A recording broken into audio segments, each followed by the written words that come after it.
आज हम चर्चा करेंगे आदिकाल के विभिन्न रूप। तो आदिकाल के विभिन्न रूप में देखते हैं सिद्ध साहित्य। इसको जो है पांच साहित्य में, पांच भागों में बांटा जाता है। पहला आता है सिद्ध साहित्य, दूसरा आता है नाथ साहित्य, तीसरा आता है जैन साहित्य और चौथा आता है रासो साहित्य और पांचवा आता है लौकिक साहित्य। तो आपको फटाफट मैं बता दूं सिद्ध साहित्य किसको कहा जाता है। तो सिद्ध साहित्य के अंतर्गत जो है बौद्ध धर्म के सहज ज्ञान तत्व का प्रचार प्रसार करने के लिए जो साहित्य लिखा गया उसको सिद्ध साहित्य कहा जाता है, मतलब बौद्धों के द्वारा लिखा गया। उसके बाद फिर इसी चीज का विरोध करने के लिए नाथ साहित्य लिखा गया। नाथों की संख्या 9 मानी जाती है। उसी प्रकार के जैन साहित्य लिखा गया।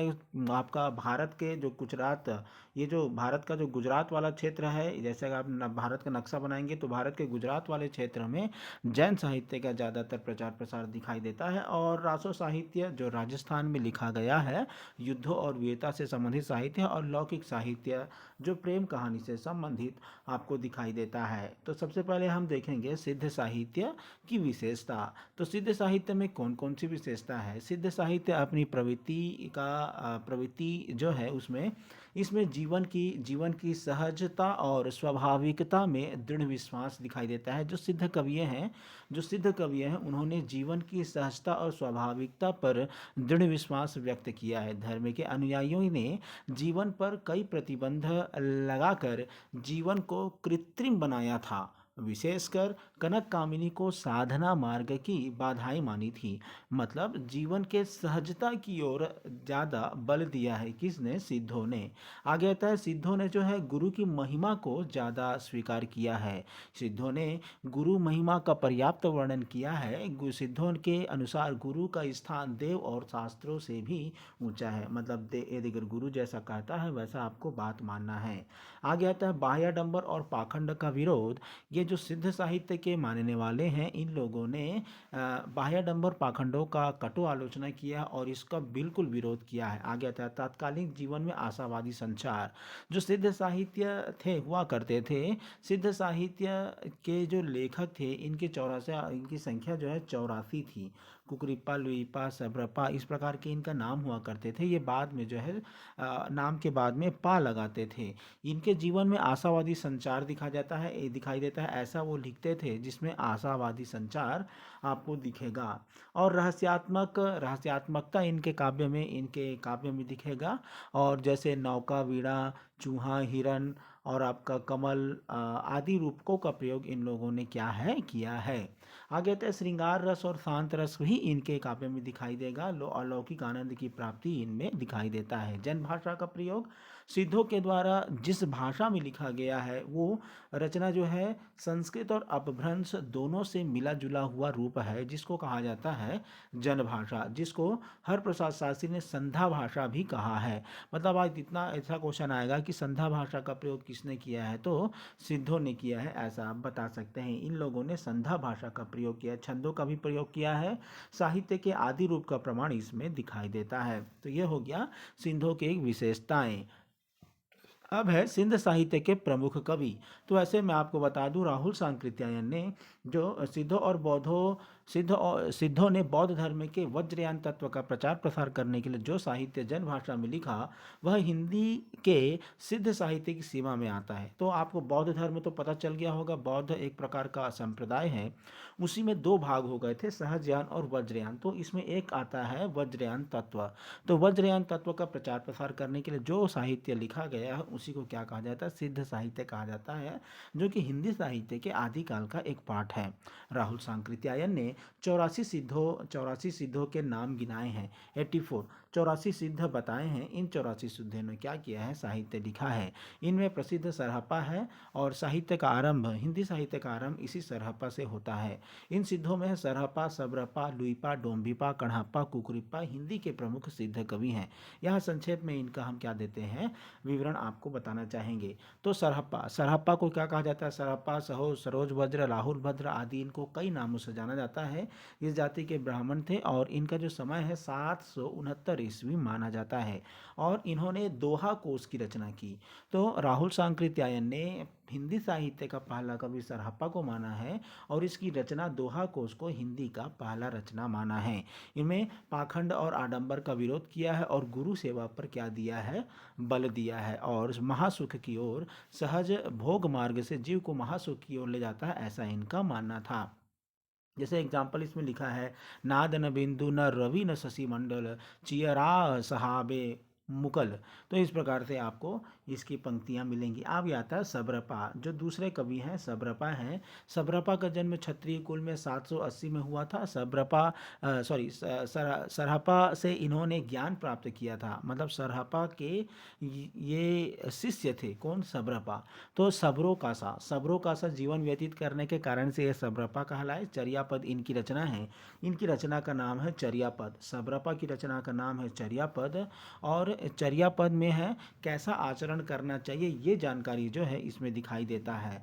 आगे आता है लुइपा। देखो पापा शब्द जुड़ रहा है। ये लुइपा थे, राजा धर्मपाल के शासनकाल में एक कायस्थ परिवार में उत्पन्न हुए थे। सबरपा ने इन्हें अपना शिष्य बनाया था। ये सबरपा के शिष्य थे जिनका नाम था लुइपा और उड़ीसा के तत्कालिक राजा तथा मंत्री इनके शिष्य हो गए थे। इनका ज़्यादा प्रभाव था कि राजा भी इनके शिष्य बन गए थे। 84 सिद्धों में इनका नाम सबसे ऊंचा है। 84 सिद्धों में इनका नाम सबसे ऊंचा है, याद रखिएगा लुइपा का। और लुइपा का एक एग्जाम्पल है, ये बहुत सरल है, आप ही कम से कम इसको याद कर लीजिएगा। का आ तरवल पंच विड़ाल चंचल चिये पैठो काल, दिट्ट करिय महासुव परिमाण, लुई मरमई गुरु पुच्छी जाड़। तो इस प्रकार से ये क्या लिखते थे, पंक्ति लिखे हैं। आगे आता है डोम्भिपा। डोम्भिपा की बात करें तो मगध के क्षत्रिय वंश में 840 ईस्वी के लगभग इनका जन्म हुआ था। विरूपा से इन्होंने दीक्षा ली थी। ये विरूपा से इन्होंने दीक्षा ली थी और इनके द्वारा 21 ग्रंथों की श्रेणी बताई जाती है। 21 ग्रंथ बताए जाते हैं जिनमें है डोम्भी गीतिका, योगचर्या, अक्षर द्विकोपदेश, ये सब इनकी डोम्भिपा की रचनाएं हैं। आगे आता है कड़हप्पा की बात करें तो इनका जन्म कर्नाटक के ब्राह्मण वंश में हुआ था 820 ईस्वी में। ये बिहार के सोमपुरी स्थान पर रहते थे। जो कड़हप्पा कहाँ रहते थे? बिहार के सोमपुरी नामक स्थान पर रहते थे। जालंधर पा को इन्होंने अपना गुरु माना था। तो ये जालंधर पा जो है इनको अपना गुरु माना था। कई सिद्धों में इनकी शिष्यता स्वीकार की थी। कई लोगों ने इनको क्या की थी, इसको गुरु के रूप में स्वीकार किया था। आ गया था कुकरिप्पा। देखिए बार बार हर जितना भी नाम आ रहा है, कुकरिप्पा वगैरह नाम आ रहा है, सरहप्पा, कुकरिप्पा, लुइपा, सबरपा, तो आपको कम से कम 3 या 4 कम से कम याद रखना है और किसी एक के बारे में अच्छे से बता दो, आपको अच्छा नंबर मिल जाएगा। इसका जन्म कपिलवस्तु में हुआ था और एक ब्राह्मण वंश में इनका हुआ था। इनके जन्म काल का पता नहीं चला है, लेकिन चरपटिया इनके गुरु थे। चरपटिया इनके गुरु थे ऐसा माना जाता है। इनके द्वारा 16 ग्रंथ लिखे गए थे। ठीक, तो ये है आपका इन प्रमुख सिद्ध कवियों के अतिरिक्त, इन प्रमुख सिद्ध कवियों के अतिरिक्त अन्य सिद्ध कवि भी जनभाषा में अपनी वाणी को प्रचार कर रहे थे, किंतु उसमें कवित्व का उतना अंश नहीं है जिनके आधार पर उसे साहित्य में योगदाता माना जा सके। मतलब कहने का तात्पर्य है कि हिंदी साहित्य में सिद्ध साहित्य की यदि अगर चर्चा करेंगे तो सिद्ध साहित्य में बौद्ध धर्म के वज्रयान तत्व का प्रचार प्रसार करने के लिए जो साहित्य जनभाषा में लिखा गया उसको सिद्ध साहित्य के अंतर्गत रखा जाता है। उनके कवि कौन है? तो 84 इनके नाम है, 84 सिद्ध थे। ये सरहपा, सबरपा, लुइपा, सबरपा और आपका कुकरिप्पा, इस प्रकार से नाम आपको गिना देना है। आगे आता है जैन साहित्य। जैन साहित्य किसको कहा जाता है ये आप समझना है। तो ये भी क्या है, जैन साहित्य जो है संस्कृत और पुरानी हिंदी मतलब अपभ्रंश के बीच का जो रचना था और जैन कवियों की रचना धर्म और साहित्य का मणिकांचन योग दिखाई देता है। इसमें धार्मिक भावना और आचार्य को कैसे रहना चाहिए, जो आचार्य जो मुनि लोग होते थे, जैन मुनि लोग, उनको कैसे रहना चाहिए, कैसे जीवन बिताना चाहिए, इस प्रकार की रचनाएं इसमें दिखाई देती है। जैन कवि जब साहित्य निर्माण में जुट जाता है तो उस समय उसकी रचना सरस काव्य का रूप धारण कर लेती है। जब वह धर्मोपदेश की ओर झुक जाता है तो वह पद्य बौद्ध धर्म का उपदेशात्मक रचना बन जाती है। बौद्ध नहीं, जैन धर्म है, जैन धर्म का उपदेशात्मक रचना रचना बन जाती है। तो इस प्रकार से इसका जो प्रभाव है वो जनजीवन पर, आम जनता पर पड़ा। तो उनका क्या क्या विशेषता है आपको देखेंगे, आपका फटाफट बताते जाऊंगा। ये उपदेशात्मकता, इनमें क्या था, चूंकि आचार्य लोग लिखते थे तो ये उपदेश देने टाइप का, उपदेश देने जैसा ये रचना हुआ करता था।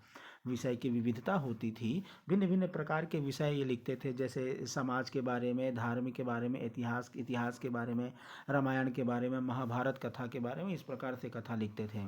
तत्कालिक स्थितियों का चित्रण है, जिस प्रकार से कभी जो है राजाश्रित नहीं थे, मतलब राजा के अंडर ये नहीं रहते थे कभी लोग, ये लोग जो है मतलब जैसा समाज होता था वैसा वो क्या बताते थे, अपने रचना में बताते थे।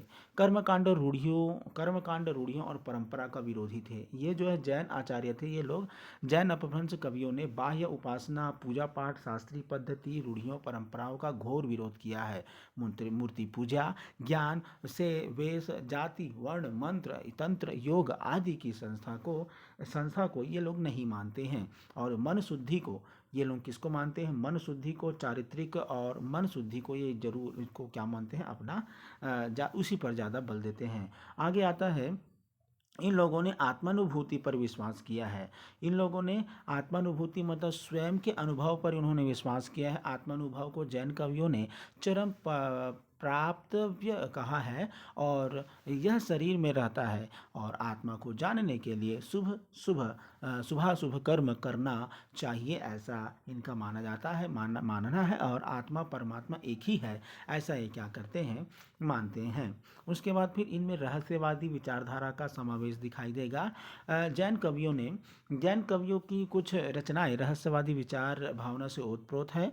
रहस्यवादी इसमें दिखाई देगा, मतलब एक प्रकार का योगी, जैसे इस समय योगींद्र मुनि, राम सिंह, सूत्रभाचार्य, महानंदी, महाश्चय आदि इस कोटि के कवि हैं। और इनमें मतलब बाह्य आचरण, कर्मकांड, तीर्थ पूजा, मूर्ति का बहिष्कार, देह रूपी देवालय में ही ईश्वर की स्थिति बतलाना तथा अपने स्थिति में स्थित परमात्मा की अनुभूति पाकर परम समाधि रूपी आनंद प्राप्त करना आदि इनकी साधना का प्रमुख स्वर होता था। यह आनंद शरीर में स्थित परमात्मा गुरु की कृपा से प्राप्त होता है, मतलब एक प्रकार के अनंत अज्ञात प्रियतम, मतलब अनंत अज्ञात ईश्वर की जो के प्राप्त करने का जो स्वर है वो दिखाई देता है। आगे आता है काव्य रूपों में अलगता, भिन्न भिन्न प्रकार के काव्य रूप आपको दिखाई देंगे। ज़्यादातर शांत और निर्वेद रस का प्राधान्य दिखाई देता है, और प्रेम के भिन्न भिन्न रूपों, प्रेम के विविध रूपों का चित्रण दिखाई देता है। प्रेम के साहित्य में, अपभ्रंश साहित्य में प्रेम के 5 रूप मिलते हैं। विवाह के लिए, विवाह के बाद, सामाजिक प्रेम, रोमांटिक प्रेम और विषय प्रेम, इस प्रकार का जो जानकारी है प्रेम के संबंधी इसमें मिलता है। आगे गीति तत्व की प्रधानता है, अलंकार योजना, छंद योजना, लोक भाषा की प्रतिष्ठा, जिस प्रकार से उसमें जन भाषा है सिद्ध साहित्य में, इसमें क्या मिलेगा आपको, इसमें भी लोक भाषा मिलेगा। और यहाँ जो जैन मुनि हुआ करते थे, जो जैन मुनि होते थे, ये जैन मुनि लोग, जैन साधु लोग गांव गांव जाकर के, नगर नगर घूम करके अपना मत का वो क्या करते थे, प्रचार प्रसार करते थे। इसलिए उन्होंने अभिव्यक्ति के लिए लोक भाषा का प्रयोग किया, और उस समय लोक भाषा जो है अपभ्रंश थी।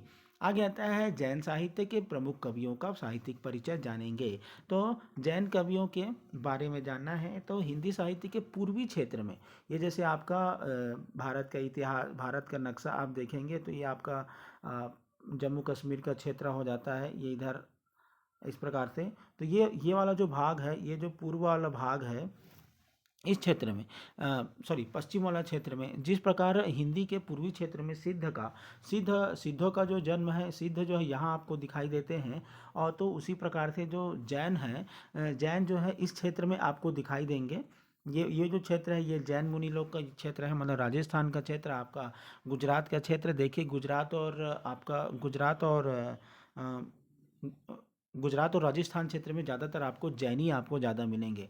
तो जिस प्रकार से सिद्धों के वज्रयान मत का प्रचार हिंदी कविताओं के माध्यम से किया गया, उसी प्रकार पश्चिम क्षेत्र में जैन साधुओं ने अपने मत का प्रचार हिंदी कविता के माध्यम से किया।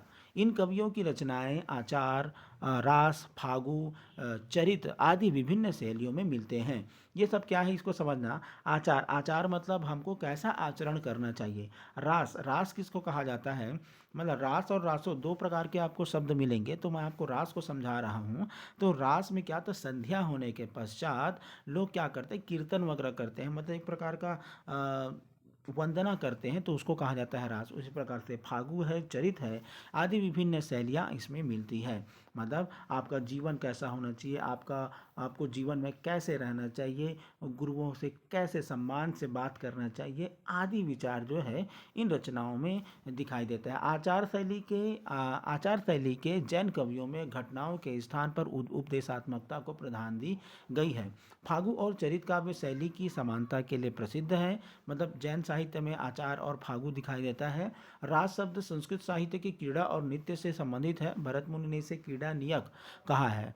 वात्स्यायन के कामसूत्र के रचना काल तक रास में गायन का ही समावेश हुआ करता था। लेकिन ये जो रास शब्द मिलता है इस जैन मंदिरों में श्रावण लोग, जैन मंदिरों में जो जैन मुनि के सुनने वाले लोग थे, वे लोग रात्रि के समय ताल देकर रास गायन करते थे।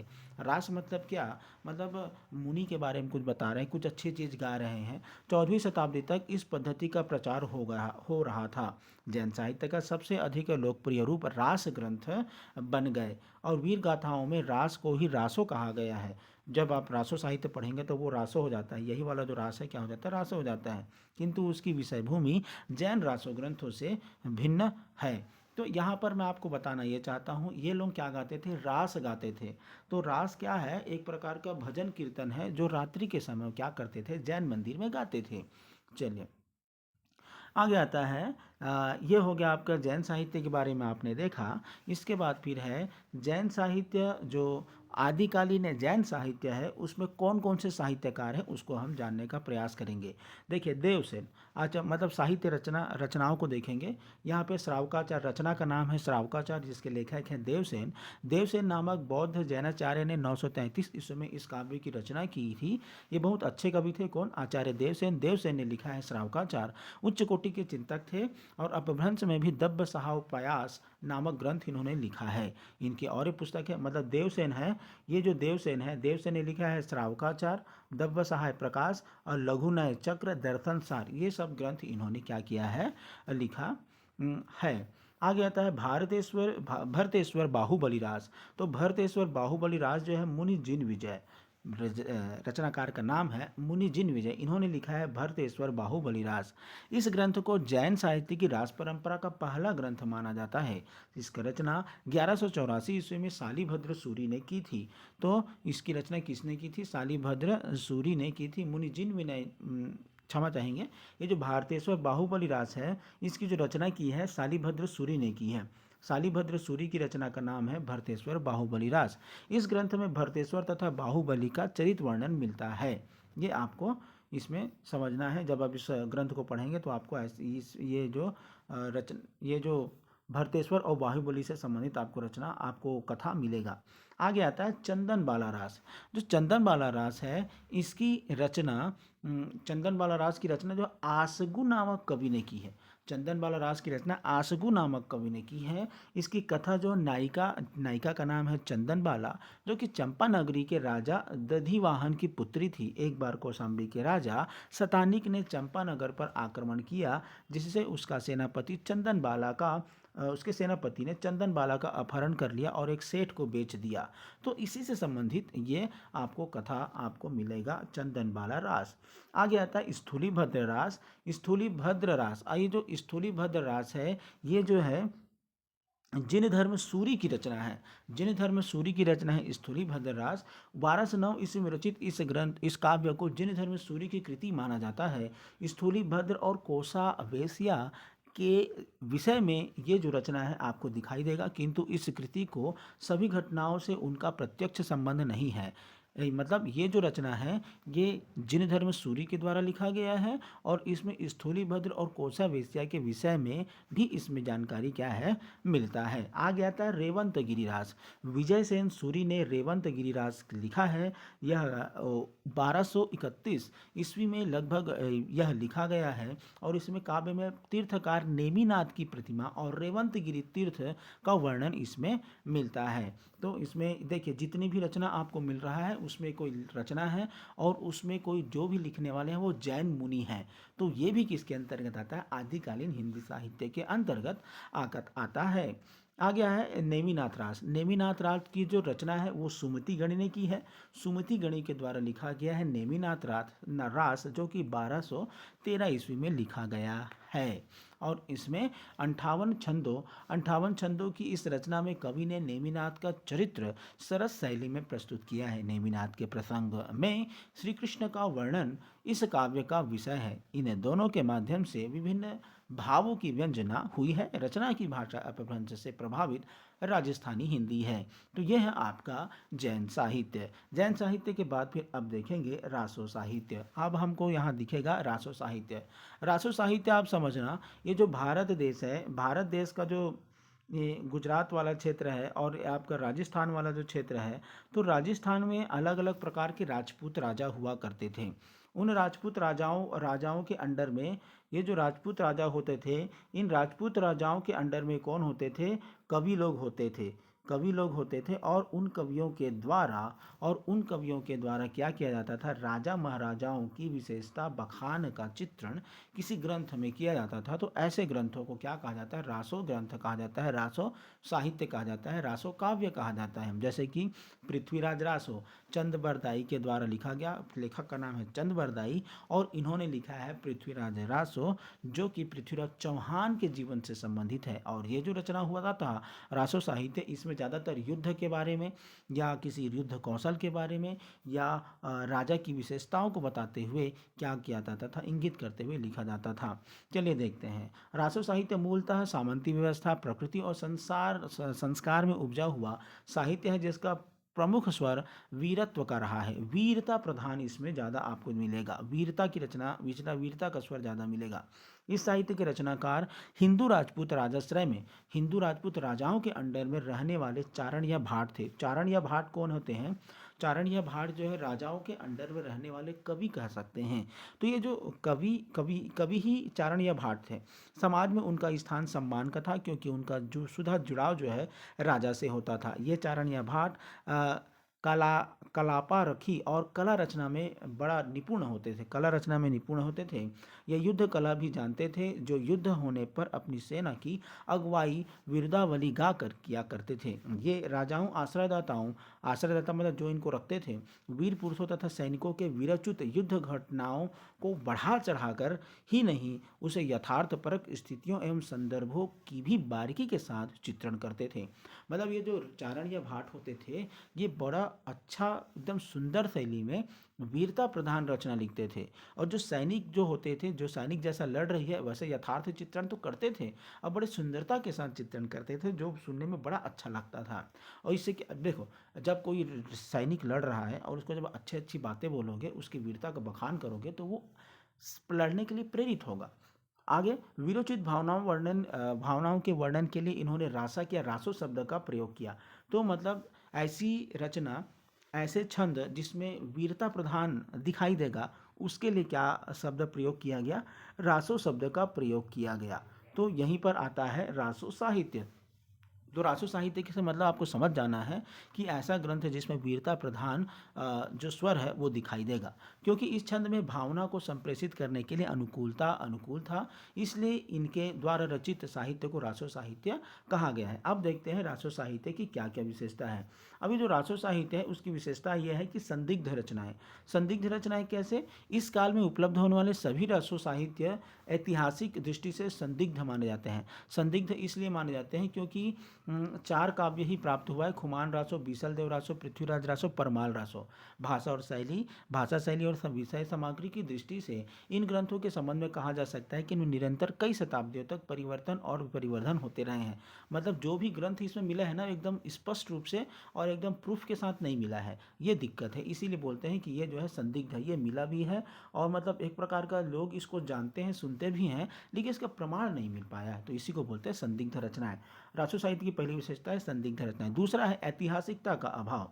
अब ऐतिहासिकता का अभाव कैसे? अब आप बता रहे हैं पृथ्वीराज रासो के बारे में। पृथ्वीराज रासो की माँ का नाम अलग है, उसकी पत्नी का नाम अलग है, उसके और भी जो साथी हैं उनका नाम अलग है इतिहास के दृष्टिकोण से, और आप पृथ्वीराज रासो में अलग दिखा रहे हो। पृथ्वीराज रासो और महमूद गजनवी के बीच जो भी संघर्ष हुआ उसका समय कुछ और है, और आप जिसमें दिखा रहे हो पुस्तक में उसका समय अलग है। तो इसी कारण से बोला गया है कि इसमें ऐतिहासिकता का अभाव है। आदिकाल और रासो साहित्य जो है रचनाओं में इतिहास प्रसिद्ध चरित्र नायकों से लिया गया है, किंतु इनका वर्णन जो है युद्ध इतिहास की कसौटी पर खरा नहीं उतरता। इन कवियों के द्वारा दिए गए संवत और तिथियां इतिहास से मेल नहीं खाते हैं। इसी के कारण से कहा गया है कि इसमें ऐतिहासिकता का अभाव है और इतिहास की अपेक्षा कल्पना की प्रधानता ज़्यादा है। ठीक है। वैसे साहित्य में यदि अगर आप ऐतिहासिकता नहीं रखोगे तो भी चलेगा, क्योंकि ऐसा जरूरी नहीं है कि जो आपको समाज में दिखाई दे रहा है उसी को आप एकदम ज्यों का त्यों लिखो, थोड़ा कल्पना का प्रयोग भी कर सकते हैं। आगे है युद्धों का सजीव वर्णन। तो युद्धों का सजीव वर्णन इसमें दिखाई देता है। युद्धों का सजीव चित्रण जो है रासो साहित्य में आपको दिखाई देगा। कदाचित संस्कृत साहित्य भी इस दिशा में इन काव्यों की ओर नहीं कर सका है। इन कवियों का युद्ध वर्णन अत्यंत सजीव बन पड़ा है। इस कारण कवि केवल मसीह जीवी ही नहीं थे, समय आने पर वे हाथ में तलवार लेकर लड़ना भी जानते थे। जो कवि लोग होते थे ना, वो लोग केवल एकदम अच्छा लिखते ही नहीं थे, वो लोग लड़ना भी जानते थे, सेनापति के रूप में काम भी कर सकते थे, एक सैनिक भी बन सकते थे, ऐसे होते थे। तो आगे देखते हैं युद्धों की मूल कनक, कामिनी और भूमि। तो वीर गाथा काल का अध्ययन करने के पश्चात यह रूप से समझ में आता है, यह बात समझ में आता है कि इस युग में निरंतर युद्ध हुआ करते थे। हमेशा इस युग में निरंतर युद्ध हुआ करते थे। युद्ध के मूल में कनक, कामिनी अथवा भूमि में से कोई एक मुख्य कारण के रूप में कार्य करते हुए दिखाई देता है। अधिकतर नारियां ही युद्ध का प्रमुख कारण हुआ करती थी। मतलब जो भी युद्ध का मूल मतलब युद्ध किसके कारण से होता था? कनक, कामिनी और भूमि। कामिनी मतलब ज़्यादातर युद्ध होते थे वो किसके कारण से होते? कामिनी मतलब स्त्री के कारण या नारी के कारण ही ज़्यादा होते थे। साथ ही साथ वीर गाथा काव्य में कुछ ऐसे भी नरेश थे जो अपना साम्राज्य विस्तार करना चाहते। कुछ राजा ऐसे भी थे जो भूमि प्राप्त करने के लिए साम्राज्य विस्तार के लिए युद्ध करते थे। तो मतलब युद्ध क्यों करते थे तो आपको समझ में आ जाएगा कि युद्ध का मूल क्या था। युद्ध का मूल था आपका कनक मतलब सोना, कामिनी मतलब नारी, और तीसरा है भूमि। भूमि मतलब आपका हमको जगह चाहिए। तो बहुत कम ऐसे हैं जो भूमि प्राप्त करने के लिए या कनक प्राप्त करने के युद्ध करते थे। ज़्यादातर तो है कामिनी मतलब स्त्री प्राप्त करने के लिए ही युद्ध होता था। संकुचित राष्ट्रीयता की भावना थी। संकुचित राष्ट्रीयता की भावना कैसी थी? मतलब भाई एक राजपूत वंश है, वो 100 किलोमीटर एरिया को घेर लिया और वो इसी को क्या बोलता है, ये हमारा राष्ट्र है। तो एक प्रकार से राष्ट्रीयता की भावना तो थी, लेकिन उस राष्ट्रीयता के साथ जो है संकुचित थी, नैरो माइंडेड टाइप की संकुचित थी। जैसे अभी हम बोलते हैं कि हिमालय पर्वत से लेकर आपका हिंद महासागर तक पूरा का पूरा भूभाग हमारा राष्ट्र है, भारत देश है। तो उस प्रकार की राष्ट्रीयता की भावना यहाँ दिखाई नहीं देती है। वीरता और श्रृंगार रस की भावना इस समय की रचनाओं में दिखाई देती है। जैसे कि देखो कितना अच्छा पंक्ति है, 4 पंक्ति लिखा है। ये परमाल रासों से संबंधित है। 12 वर्ष ले कुकर जिए और 13 ले जिए सियार, बरस 18 छत्री जीवे, आगे जीवन को धिक्कार। तो ये इस प्रकार के आपको स्वर इसमें दिखाई देगा। नारी के वीर रूप का भी वर्णन इस समय जो है नारी के वीर रूप का भी वर्णन आपको दिखाई देगा। उस जमाने की नारियां वीर पुरुष को पति और पुत्र के रूप में अपना सौभाग्य समझती थी। अपने धर्म और कर्तव्य का पालन करते हुए वीर गति को प्राप्त करने वाले अपने पति को समाचार प्राप्त करके राजपूत रमणियां प्रसन्न का अनुभव करती थी, और नारी अपने पति को हर रूप में वीर रूप में देखने के लिए आतुर रहती थी। मतलब वो भी अपने आप में क्या थी? एकदम बहुत ज़्यादा वीर थी लड़कियां, स्त्रियां। आश्रयदाताओं की अतिशयोक्तिपूर्ण प्रशंसा। मतलब जो आश्रयदाता होते थे, जिसके अंडर में वो रचना करते थे, जिसके अंडर में वो रहते थे, वैसे कवियों के वैसे राजाओं की वो क्या करते थे, प्रशंसा करते थे, बड़ा अच्छा अच्छा बात बना करके प्रशंसा करते थे। आश्रय दाताओं की मुक्त कंठ से झूठी प्रशंसा की है, मतलब कभी कभी झूठी प्रशंसा भी वो कर देते थे, और प्रशंसा तो करते थे लेकिन झूठी प्रशंसा भी करते थे। जैसे राजा को ब्रह्म इंद्र देवता से बढ़कर सूरवीर बताया करते थे, है ना। और फिर जीवन संपर्क में जनजीवन से कोई संपर्क नहीं था, ये अपने ही में ही मस्त रहते थे। जनजीवन से कोई संपर्क नहीं था, सामान्य जनों के को सब्जेक्ट बना करके नहीं लिखते थे, विषय बना करके नहीं लिखते थे। आगे आता है प्रकृति चित्रण। तो भाई जब काव्य लिखा जा रहा है तो प्रकृति चित्रण तो रहेगा ही। आगे आता है काव्य के दो रूप हुआ करते थे, एक है प्रबंध काव्य और मुक्तक काव्य। ये मतलब इसको मुक्तक काव्य समझो और प्रबंध काव्य। तो काव्य के दो रूप होते थे, एक है मुक्तक काव्य, एक है प्रबंध काव्य। तो प्रबंध काव्य किसको कहा जाएगा, जिसमें कथा होता था, कथा के साथ उसमें आपको लयात्मकता छंद वगैरह मिलेगा, तो वह हो गया प्रबंध काव्य। ऐसी रचना जैसे दो चार पंक्ति लिख करके आप उसमें केवल कविता के रूप में सुना रहे हो, अच्छी अच्छी बातें बता रहे हो, तो मुक्तक हो गया, उसमें कोई कथा नहीं है। तो इस प्रकार की रचनाएं आपको दिखाई देगा। काव्य के दो रूप इस समय दिखाई देता है। रासो ग्रंथ देखते हैं तो आदिकालीन साहित्यिक ग्रंथों के साथ रासो शब्द से जुड़ा हुआ है। रासो शब्द की व्युत्पत्ति अलग अलग राजा ने अलग अलग विद्वानों ने अलग अलग ढंग से बताया है। आचार्य रामचंद्र शुक्ल ने रासो शब्द को रहस्य से उत्पन्न माना है। रासो शब्द है ना, वो रासो ग्रंथ, वो रासो ग्रंथ कहाँ से आया है, तो रासो ग्रंथ को रहस्य से माना है।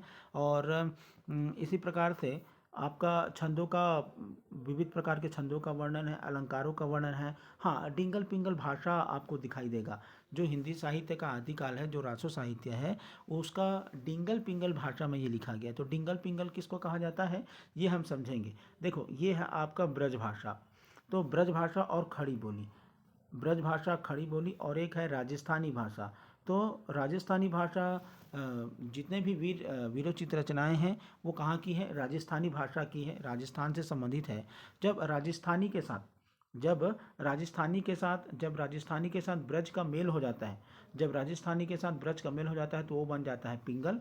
और जब राजस्थानी के साथ खड़ी बोली, जब राजस्थानी के साथ खड़ी बोली का मेल हो जाता है तो वो हो जाता है डिंगल। तो इस प्रकार से ज़्यादातर रचनाएं किस में दिखाई देते हैं इस समय का, डिंगल और पिंगल भाषाओं में दिखाई देता है। आगे आता है रासो साहित्य के प्रमुख कवियों के बारे में हम जानने का प्रयास करेंगे।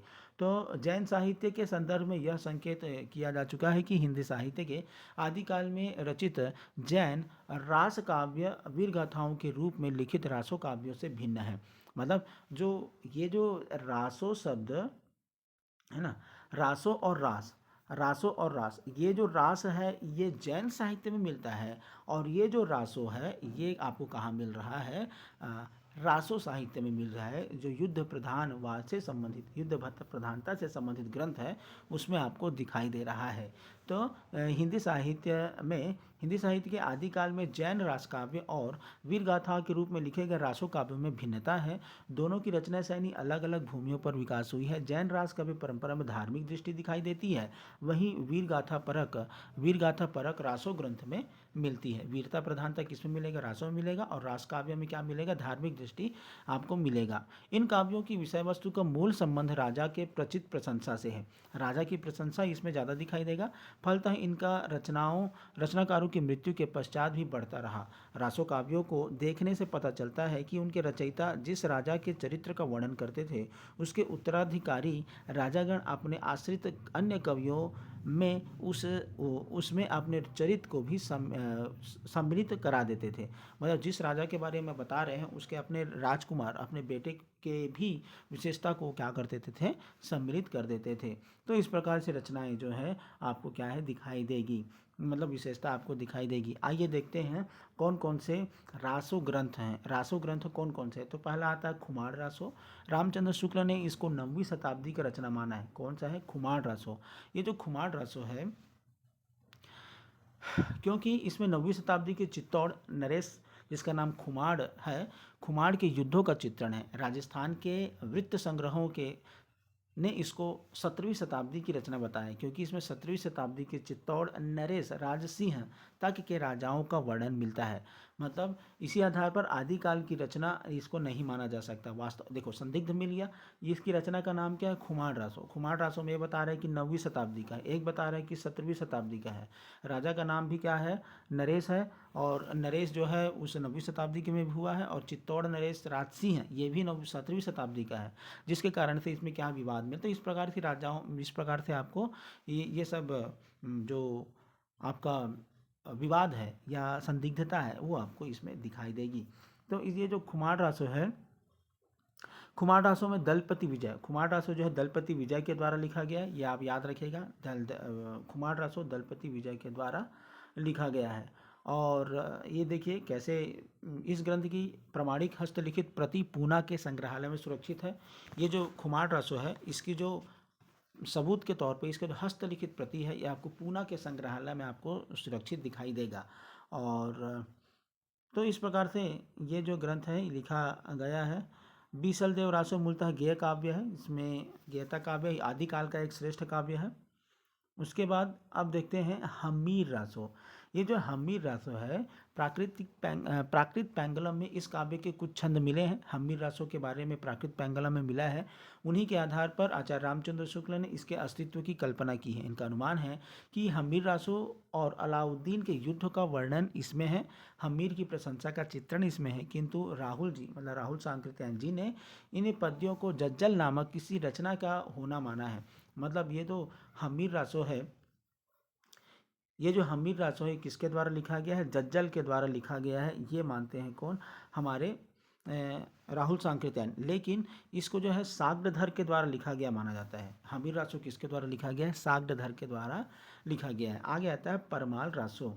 ये परमाल रासो देखते हैं। परमाल रासो जो है उत्तर प्रदेश में, परमाल रासो उत्तर प्रदेश में आल्ह खंड के नाम से जाना जाता है। और वहाँ परमाल रासो के मूल रूप का विकसित रूप माना जाता है। यह रासो लोक गेय काव्य था, अतः इसके मूल की सुरक्षा नहीं हो पाई है। मतलब ये एक प्रकार का गेय काव्य है, गाया जाने वाला काव्य है। इसके मूल रूप आपको सुरक्षित रूप से आपको दिखाई नहीं देंगे। इसको आल्हा खंड भी कहा जाता है। आल्हा उदल, जो आल्हा उदल है, दो वीर थे, उन्हीं के चरित्र के बारे में इसमें आपको दिखाई देगा। जो आल्ह खंड है, परमाल रासो साहित्यिक रूप से बहुत कुछ कहना कठिन है, मतलब इसके बारे में 1865 में चार्ल्स इलियट ने इसे आल्ह खंड का प्रकाशन कराया था। वह मौखिक परंपरा पर आधारित है। इसकी प्रति के आधार पर डॉक्टर श्याम सुंदर दास ने परमाल रासो का पाठ निर्धारित किया और उसे नागरिक प्रचारणी सभा में काशी में क्या किया? प्रकाशित कराया। ये मतलब आपको ऐतिहासिक रूप से मिला है, लेकिन इसका जो मूल रूप है वो नहीं मिल पाया है। लेकिन इसको 1865 में चार्ल्स इलियट ने आल्ह खंड के नाम से क्या करवाया था? इसको प्रकाशित करवाया था। और इसकी रचना का नाम है परमाल रासो। लिखा गया है जगनिक नामक कवि के द्वारा। परमाल रासो जगनिक के द्वारा लिखा गया है। आगे आता है पृथ्वीराज रासो। पृथ्वीराज रासो बहुत प्रसिद्ध ग्रंथ है। पृथ्वीराज रासो आचार्य रामचंद्र शुक्ल के द्वारा लिखा गया है। चंद हिंदी के प्रथम महाकवि हैं। तो हिंदी, चंद बरदाई को हिंदी का पहला महाकवि कहा जाता है। तो याद रखिएगा आप, हिंदी का पहला महाकवि किसको कहा जाता है? तो वह है चंद बरदाई को कहा जाता है। इनकी रचना पृथ्वीराज रासो हिंदी का पहला प्रथम महाकाव्य है। इन्होंने चंद बरदाई को दिल्ली नरेश पृथ्वीराज चौहान का सामंत और राजकवि माना है। मतलब जो चंद बरदाई था वो कौन था? पृथ्वीराज चौहान का राज दरबार में रहता था और उसका राजकवि था और सामंत था। ठीक है, इस प्रकार से इसमें आपको दिखाई देगा। शुक्ल जी ने इनका जन्म, मतलब चंद बरदाई का जन्म लाहौर में हुआ था और इसके जन्म काल के संबंध में कई धारणाएं हैं। शुक्ल जी ने इनका जन्म 1168 माना है तथा लिखा है कि रासों के अनुसार ये भट्ट जाति के जगात गोत्र के थे। इनके पूर्वज भी भूमि पंजाब थी और लाहौर में इनका जन्म हुआ था। तो इस प्रकार से ये है।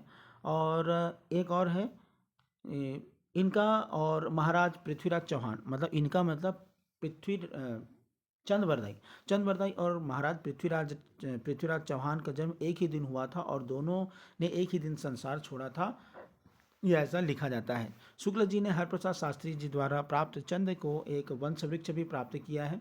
मतलब आचार्य रामचंद्र शुक्ल जी ने हरप्रसाद शास्त्री के द्वारा लिखा गया एक वंश वृक्ष भी प्राप्त किया है, जो कि चंद बरदाई के वंशावली है।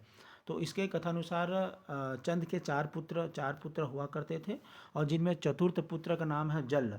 जल्हड़ जल्हड़ था, जिनके चौथे बेटे का नाम, जब पृथ्वीराज चौहान को मोहम्मद गौरी बंदी बनाकर अपने देश ले जा रहे थे, तो उसमें चंदबरदाई भी महाराज के साथ गया था और अपने जो पृथ्वीराज रासो है, जो अधूरा पृथ्वीराज रासो है, उसको जल्हड़ को सौंप दिया था। इस संबंध में पुस्तक कहा जाता है, पुस्तक जल्हड़ हथ दे चली गज्जन नृपकाज।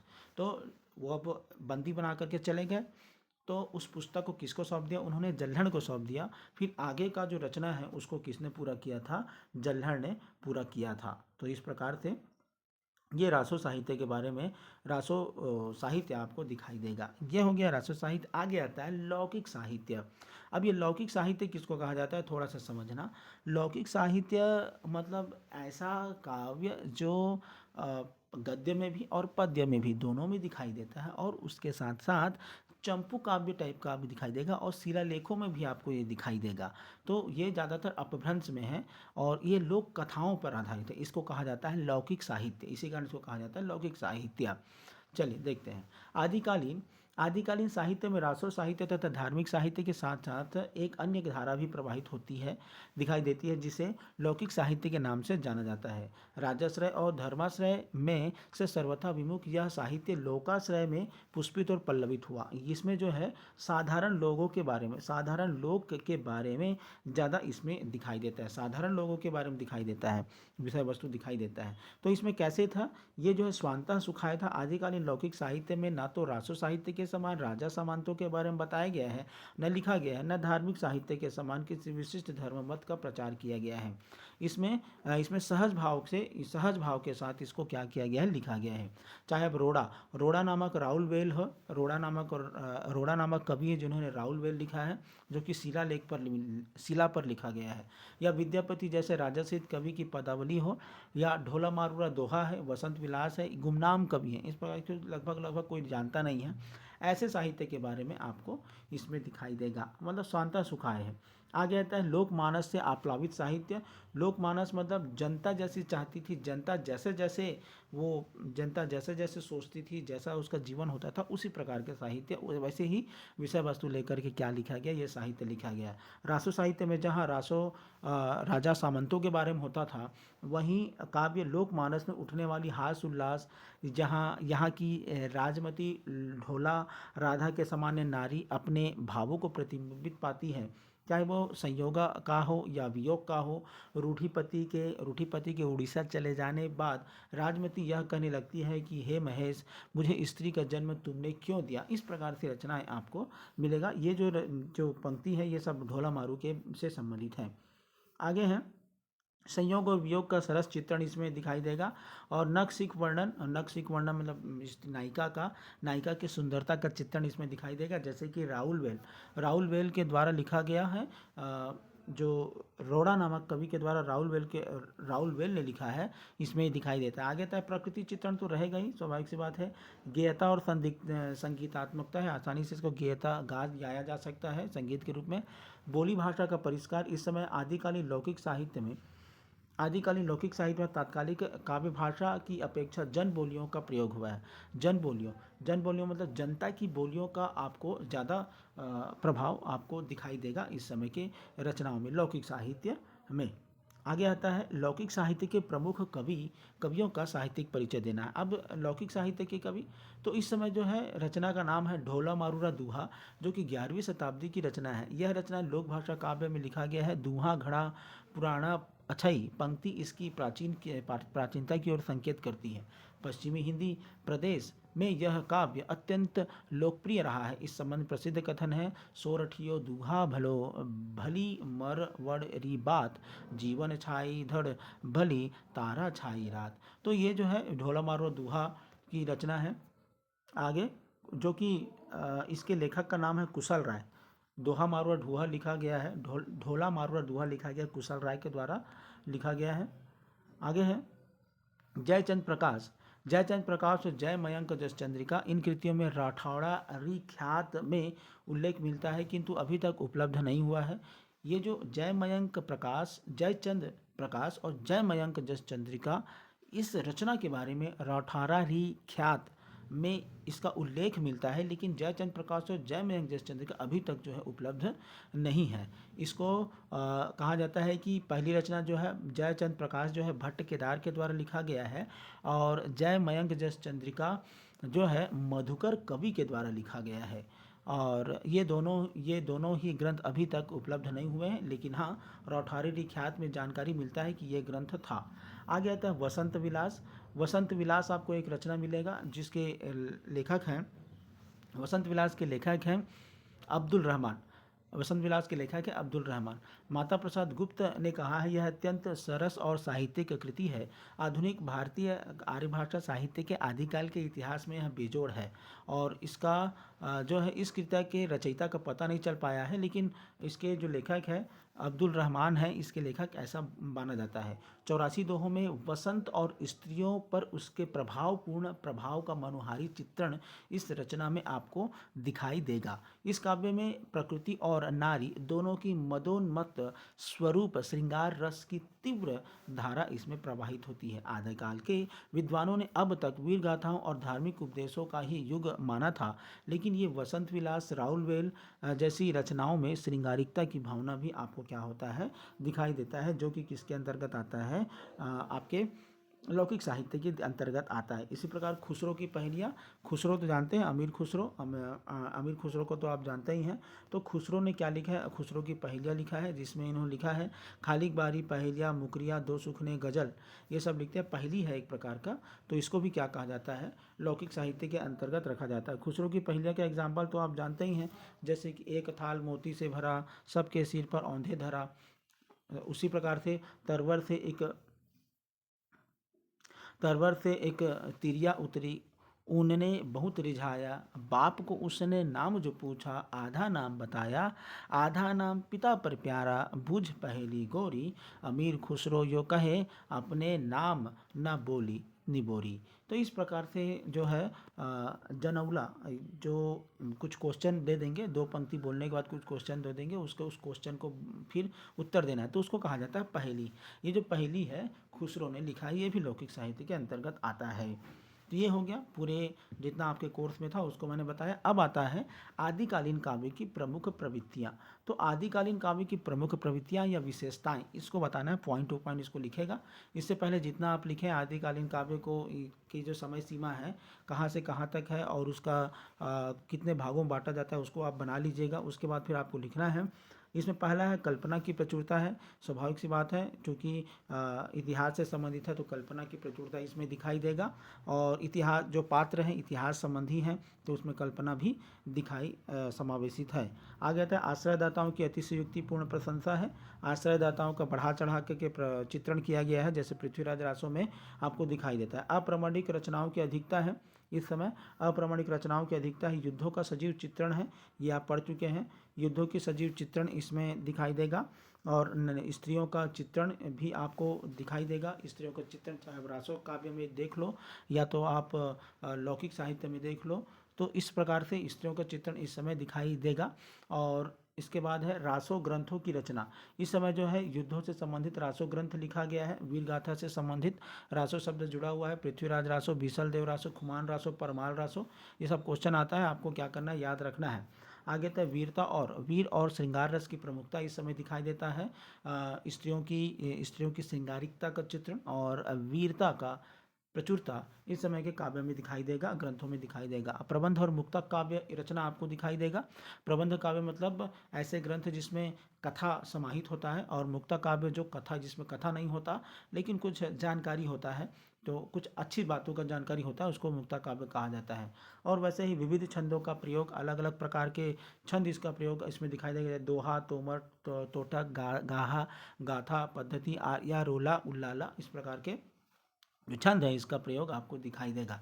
हजारी प्रसाद द्विवेदी कहते हैं, रासों के छंद जब बदलते हैं तो श्रोता के चित्त में प्रसंगानुकूल कंपन उत्पन्न करते हैं। चंद बरदाई को छंदों का सम्राट कहा जाता था। चंद बरदाई जो कवि हैं आदिकाल के, उनको क्या कहा जाता था, छंदों का सम्राट कहा जाता था। उसी प्रकार भाषा की बात करें तो समझ जाओगे कि इस समय डिंगल और पिंगल भाषा का आपको प्रभाव दिखाई देगा। डिंगल पिंगल भाषा।